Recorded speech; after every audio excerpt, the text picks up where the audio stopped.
Halo, perkenalkan nama saya Niko Mangsuerni.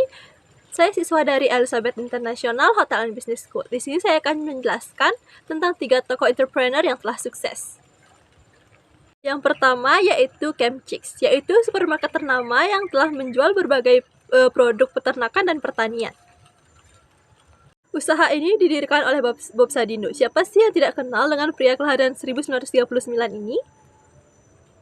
Ia merupakan pengusaha sukses yang telah mengalami jatuh bangun sebelum ia mendapatkan kesuksesan yang besar. Sebelum menjadi pengusaha yang sukses, Bob pernah menjadi karyawan selama 9 tahun. Akhirnya ia banting setir dan memulai bisnis penyewaan mobil, yaitu dengan satu mobil Mercedes yang ia supiri sendiri. Karena mengalami kecelakaan saat mengemudikan mobil ini, maka dari itu bisnis ini berhenti di tengah jalan.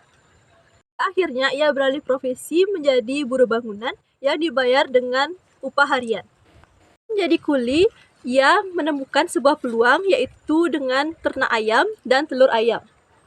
Modal pinjaman, Bob mulai bisnisnya itu dengan menawarkan dagangannya itu dari rumah ke rumah. Akhirnya bisnisnya berhasil dan kemudian dia mengembangkan bisnisnya dengan menjual daging dan sayuran hidroponik. Dari Bob Sadino inilah saya belajar untuk tidak menyerah jika mengalami kendala, karena kegigihan dan keuletan akan membuahkan hasil yang baik di kemudian hari. Kedua yaitu Gojek. Siapa sih yang tidak mengenal Gojek? Gojek adalah aplikasi transportasi online yang telah berkembang hingga saat ini dan diminati oleh banyak orang di Indonesia. Semua pasti tahu kan siapa yang mendirikan Gojek, yaitu Nadiem Makarim. Nadiem Makarim yang sekarang telah menjabat sebagai Menteri Pendidikan ternyata adalah mantan CEO dan founder Gojek. Perusahaan yang dirintisnya sejak tahun 2010 ini tidak hanya berfokus pada transportasi saja, tetapi juga pada platform streaming online, GoPlay dan e-wallet yaitu GoPay. Mulai bisnis ini ternyata tidak gampang.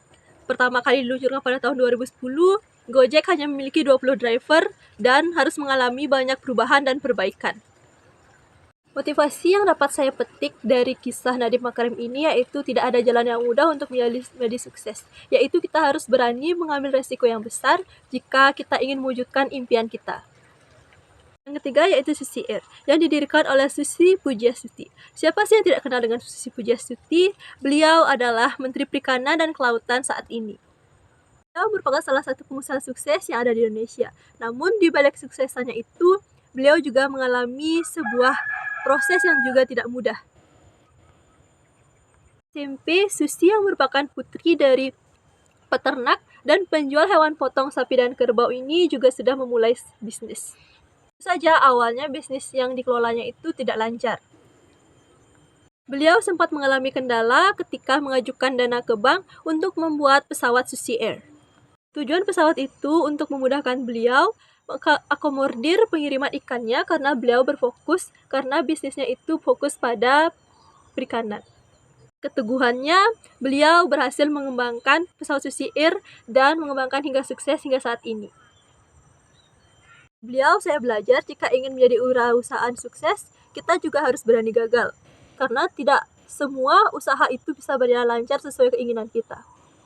Setiap orang memiliki kemampuan dan standar yang berbeda-beda untuk menjadi sukses. Bukan hanya dengan modal uang saja, tetapi juga dengan kemampuan, keterampilan, pengalaman, dan komitmen.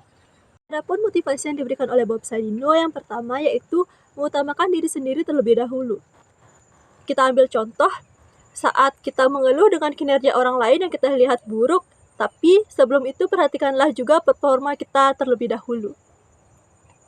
Yang kedua yaitu mengosongkan kelas agar menjadi lebih terbuka. Beliau selalu bertemu dengan orang baru dan beliau selalu membuka pikirannya karena beliau percaya setiap orang memiliki pola pemikiran yang berbeda-beda. Yang ketiga yaitu tetap semangat ketika rugi dan tetap bersyukur ketika kita untung. Banyak orang yang lupa bersyukur ketika mereka sudah meraih kesuksesan dan untung. Maka dari itu kita harus tetap bersyukur terhadap apa yang sudah kita dapatkan. Keempat yaitu atasan dan bawahan. Jangan pernah meremehkan sebuah usaha yang terlihat sederhana. Karena walaupun tidak sederhana, orang yang memiliki bisnis itu tetaplah seorang bos, bukanlah seorang pegawai. Kelima, yaitu jangan hanya berharap terus-menerus.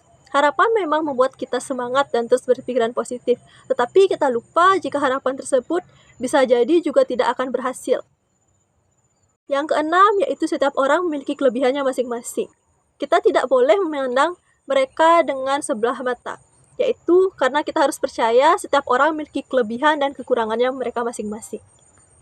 Motivasi yang dapat dipetik dari Susi Pujastuti yaitu keterbatasan bukanlah hal yang dapat mencegah kita untuk menjadi sukses, karena jika kita tetap giat dan tetap tekun untuk menekuninya, kita pasti bisa.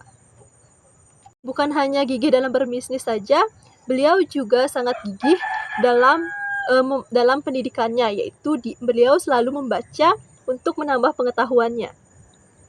Yang bisa saya petik juga dari Nadiem Makarim yaitu menumbuhkan kepekaan terhadap lingkungan sekitar.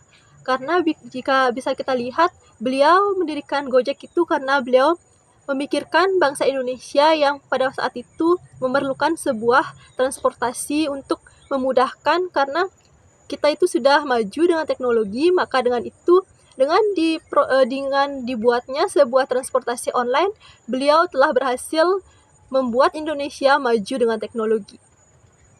Dari saya, jika ada salah kata, saya mohon maaf. Saya ucapkan terima kasih.